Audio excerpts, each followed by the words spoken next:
और जैसे कि हमने आपको पहले भी जानकारी दी है कि उत्तरकाशी के पुरोला में फिलहाल स्थानीय प्रशासन की ओर से धारा 144 लागू कर दी गई है और इससे महापंचायत में शामिल लोगों को भी ये सचेत कर दिया गया है कि यहां पर कानून कोई भी हाथ में ना ले। आप भी ध्यान रखें क्योंकि कई बार ऐसी जगह शरारती तत्व भी एक्टिव हो जाते हैं। महापंचायत जैसे विवादित आयोजन पर रोक लगाई जा सके इसके लिए भी धारा 144 लागू की गई। उधर पुलिस पूरी तरह से अलर्ट मोड पर है। कमर कस ली थी पुलिस के जवानों ने पहले ही।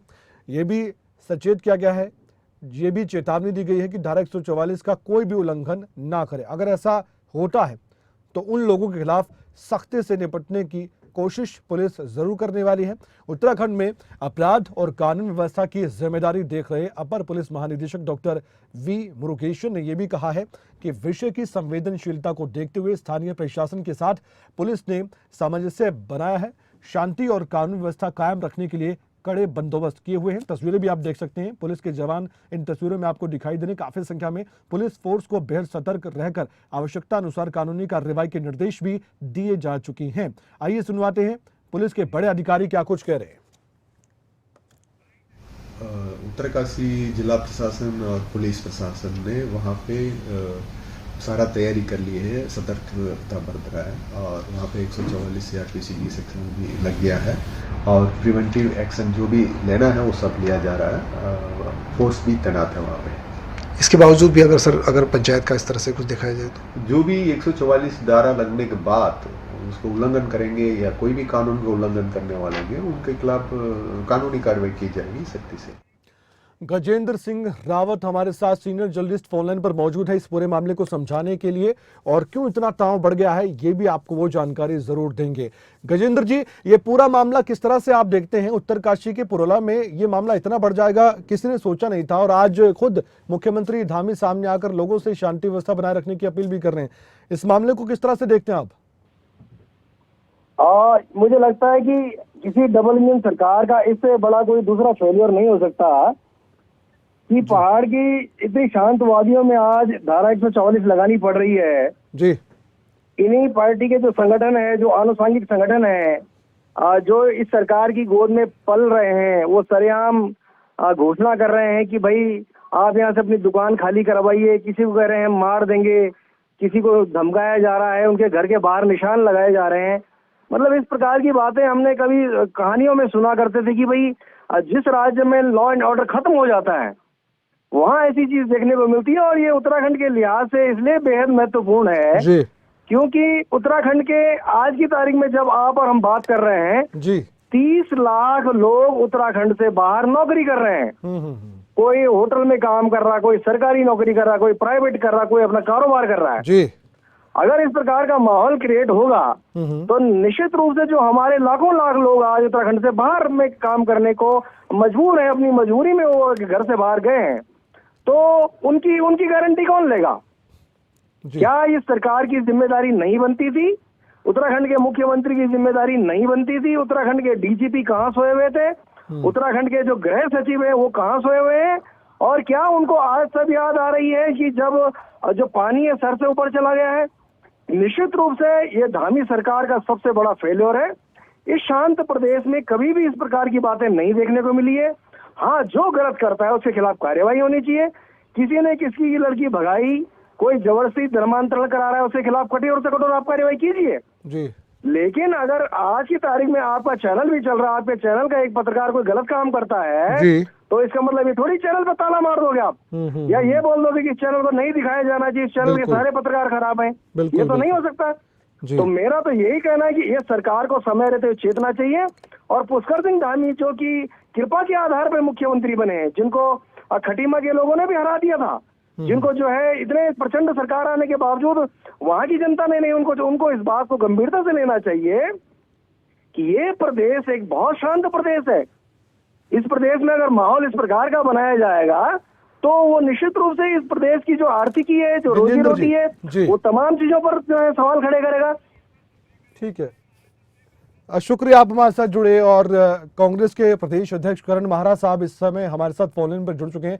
करण माहरा साहब, जो पुरोला की घटना है उसे कांग्रेस पार्टी और आप एक बड़े नेता है कांग्रेस पार्टी के, किस तरह से देखते हैं इस पूरे मामले को? हमारा ये कहना है कि जो अपराधी है उनको सजा मिलनी चाहिए, जी। लेकिन आवाम में एक भी आदमी अगर ऐसा है जिसके मन में डर पैदा हो गया है या जिसको अपने अस्तित्व को खतरा है, जिस तरीके से वहां लोग अपने कारोबार छोड़ के पलायन करने की बात कर रहे हैं, जी। तो ये सरकार का फेलियर है। क्योंकि अपराधी चाहे किसी तरह, क्योंकि अंकिता मर्डर केस में जो अंकिता का कांड हुआ उसमें कौन अपराधी थे, उसमें ये संगठन कहाँ गए थे? जिसमें हमारी जोशी वो नेगी किरण नेगी मरी, उस समय ये अपराधी ये लोग कहाँ थे जो इस समय मारपीट कर रहे हैं, अन्य चीजें कर रहे हैं? मेरा केवल ये कहना है कि अपराध अपराध है, अपराधी को किसी भी जाति धर्म से जोड़ के नहीं देखा जाना चाहिए और अपराधी को कानूनी संबद्ध धाराओं में सजा मिलनी चाहिए। लेकिन भारतीय जनता पार्टी लगातार नैरेटिव तय कर रही है। जिस तरीके से उनके दुर्गेश्वर लाल विधायक ने बयान दिया है धारा 144 के खिलाफ कि धारा 144 लगाने से क्या होगा, हम महापंचायत करेंगे, निश्चित ही ये निंदनीय है और इससे बीजेपी की नीयत साफ होती है। करण महाराज साहब, आज जो उस व्यक्ति के बारे में आप बताइए, आप ग्राउंड लेवल पर रहते हैं, एक आम आदमी इस तरह की घटना के बारे में क्या सोचता है जब ऐसे खबरें देखता है? हिंदू संगठन एक्टिव हो जाते हैं, एक तरफ सरकार कह रही कि जांच चल रही है, कानून व्यवस्था बनाए रखे और जांच पर विश्वास रखे, जिसने जो भी किया होगा कड़ी कार्रवाई उस पर होगी, लेकिन उसके बावजूद भी इस तरह की महापंचायत होती है, हिंदू संगठन एक्टिव होते हैं, एक के बाद एक बयान सामने आते हैं विशेष समुदाय को लेकर, वो व्यक्ति क्या सोचता है? आपका प्रश्न बिल्कुल सही है। मैं आम आदमी की भाषा में ही बात कर रहा हूँ जी, कि जिस समय हमारी अंकिता मर्डर केस हुआ, वीआईपी का नाम छिपाने के लिए पूरी सरकार और प्रशासन एक हो गया, आज तक नाम सामने नहीं आया, बीजेपी के कार्यकर्ता उसमें पकड़े गए हैं जी। लेकिन उस समय हिंदुवादी संगठन कहाँ थे? जिस समय भारतीय जनता पार्टी दबाव में थी कि वीआईपी का नाम सामने बताओ, उस समय एक भी बाहर नहीं आया। इनकी कोई दुर्गा वाहिनी इत्यादि वो एक नहीं दिखी। एक महिला ने हिम्मत की, जो ऋषिकेश की इनकी कार्यकर्ता थी, उसको पार्टी से बाहर कर दिया क्योंकि उसने कहा कि न्याय दो अंकिता को। तो ये संगठन ऐसे में जब कोई माइनॉरिटी का आदमी कहीं दोषी होता है तो वहां तो ये आ जाते हैं बाहर, लेकिन अगर भारतीय जनता पार्टी से जुड़े हुए लोग वही अपराध करते हैं तो उस समय संगठन कहाँ जाते हैं? देश का माहौल खराब कर रहे हैं। फिर आपके विरोधी कहते हैं तुष्टीकरण की राजनीति कांग्रेस पार्टी करती है, वो आप पर भी आरोप लगा रहे हैं। हम संविधान पर भरोसा करते हैं। ये देश हिंदू मुस्लिम सिख ईसाई सबका है, किसी एक का नहीं है। और जिस तरीके से इनके विधायक दुर्गेश्वर लाल ने धारा 144 के खिलाफ कल बयान दिया है, अभी तक सरकार ने एक्शन क्यों नहीं लिया? हम ना तो हिंदू पंचायत के पक्ष में है ना मुस्लिम पंचायत के पक्ष में है। कांग्रेस राष्ट्र के साथ है और कांग्रेस चाहती है हमारी गंगा जमनी तहजीब बनी रहे, आपसी भाईचारा बना रहे, देश को खतरे में न डाले। करण महाराज साहब, अंतिम सवाल है, ऐसे प्रदेश का माहौल खराब होने की संभावना बनी रहती है और ये बिल्कुल भी हम नहीं चाहते, आप भी नहीं चाहते, इसके लिए आप क्या करेंगे? आप किस तरह की अपील करेंगे? देखिए, मैंने आज भी प्रेस की है, मुख्यमंत्री को भी लिखा है, कल हम डीजीपी से मिले थे, प्रदेश का सबसे बड़ा अधिकारी है पुलिस का, और हम चीफ सेक्रेटरी से भी मिलकर कल हमारे डेलीगेशन ने बात की है। हमने यही सारे तथ्य उनके सामने रखे। 2017 में बीजेपी की सरकार बनी, तब से हेट स्पीचेस बढ़ गई हैं। क्या कार्रवाई हुई? केवल एफआईआर करने मात्र से कुछ नहीं होगा, सख्त कदम उठाने होंगे और देश को एक रखने के लिए, देश में कहीं इस तरीके के दंगे ना हो, विवाद ना हो, उसके लिए सरकार को हम मजबूर करेंगे। सरकार का और भारतीय जनता पार्टी का पूरा ध्यान है 2024 के चुनाव में है और उनके विधायक और उनसे जुड़े हुए संगठन इसीलिए इस तरीके की हरकतें कर रहे हैं कि देश को हिंदू मुसलमान के नैरेटिव में फंसाया जा सके। ठीक है, बहुत बहुत धन्यवाद करण महाराज साहब, आपने समय दिया और इस पूरे मामले पर आपने अपनी राय भी रखी और ये भी बताया कि आपकी पार्टी इस मामले पर सरकार से वार्ता भी कर रही है और ये भी कह रही है कि प्रदेश का राजनीतिक माहौल तो ठीक हो ना हो, लेकिन प्रदेश में जो लोग रहते हैं उनके बीच माहौल खराब नहीं होना चाहिए।